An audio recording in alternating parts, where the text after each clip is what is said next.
سلام، حالتون چطوره؟ خوب هستید؟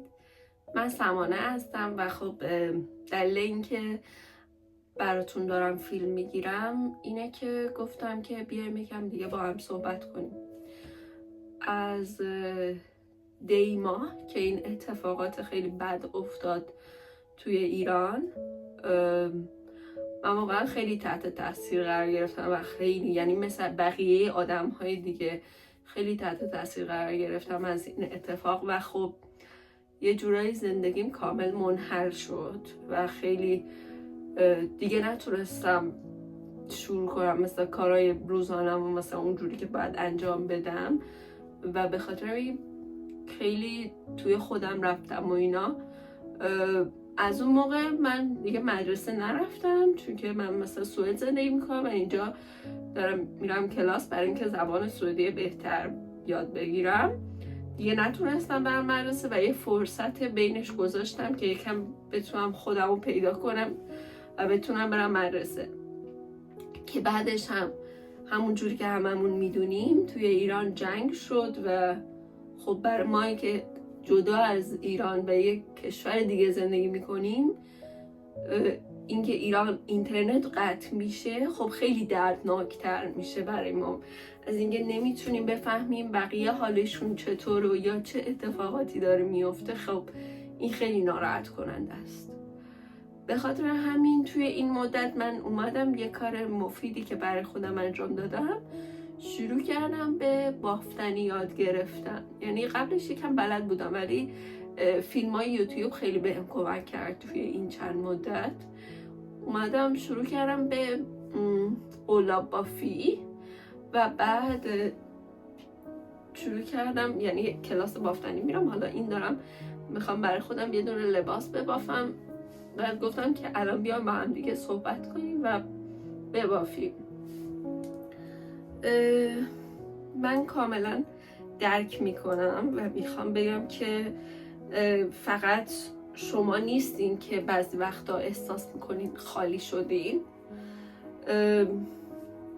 خیلی احساس دردناکیه از اینکه بعضی وقتا آدم اینجوری احساس کنه، ولی خب یه جاییه که مثل ته خط میرسه آدم.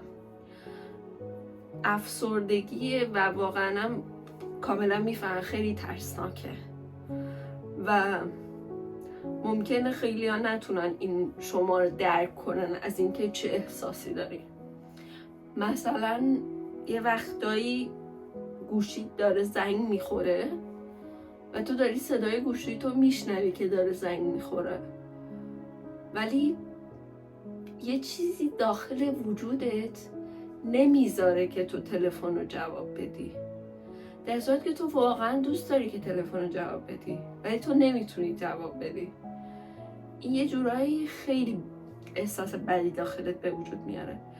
ولی چیزی که خیلی مهمه اینه که وقتی که همچین احساساتی دارید یا وقتی که مثلا خیلی احساس میکنین که دیگه واقعا خیلی بد شده، حوصله هیچ کاری رو ندارید، حتما با دکتر در میون بذارید یا با روانشناس حتما صحبت کنید. این خیلی به شما کمک میکنه. میدونم که مثلا الان روانشناس خیلی هزینه‌اش رفته بالا و خب خیلی مقدور نیست و شرایط مثلا وقتی که اینجوریه خب خیلی فشار اعصاب میره بالا، ولی حتما یه کاری کنید که از این حالت بیاین بیرون. الان که هوای کم بهتر شده، مثلا پیاده روی، شنا، اینا خب خیلی خوبه، کمک میکنه. بعد یه چیز دیگه که من فهمیدم، بعضی وقتا وقتی که ما تحت شرایط خیلی زیادی از استرس باشیم ممکنه یه سری مریضی ها بگیریم، مثلا دچار کمکاری تروئید بشیم یا مثلا یه مشکلات دیگه یا بیماری های خود ایمنی. برای وقتی بعدم خیلی تحت استرس باشه ممکنه بیماری خود ایمنی بگیره. به خاطر بعضی وقتا این افسردگی میتونه ناشی از اون بیماریه باشه. به خاطر میگه حتما اینو جدی بگیرید، این خیلی مسئله مهمیه. میدونم مثلا بعضی وقتا وقتی به بقیه میگی که من افسرده هستم مثلا یا افسردگی دارم، مثلا میگه چرا نمیتونی بیای و اینا، میام مثلا یه جوری بقیه یه جور خاصی، حتی با وجودی که این داره جا میفته ولی بقیه یه جور خاصی رفتار میکنن. مثلا من نرفته بودم مدرسه، بعدش رفتم مدرسه،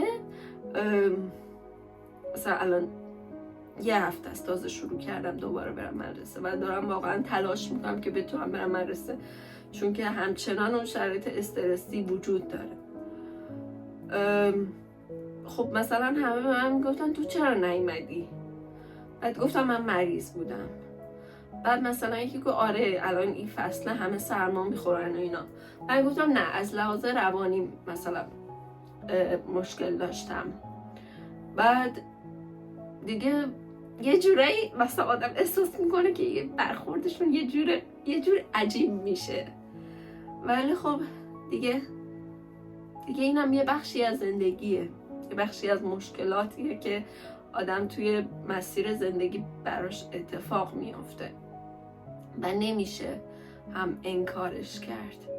فرقی هم نداره چه خارج از کشور زندگی کنی چه داخل از کشور، میگم چه داخل کشور زندگی کنی، چیزیه که ممکنه برات اتفاق بیفته وقتی اینقدر شرایط بد باشه.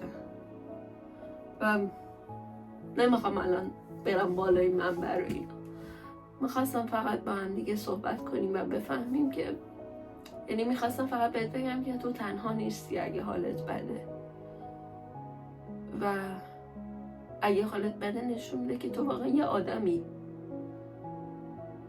چون که خیلی خوبه که ما هم دیگه درک میکنیم، احساسات قوی داریم و اینکه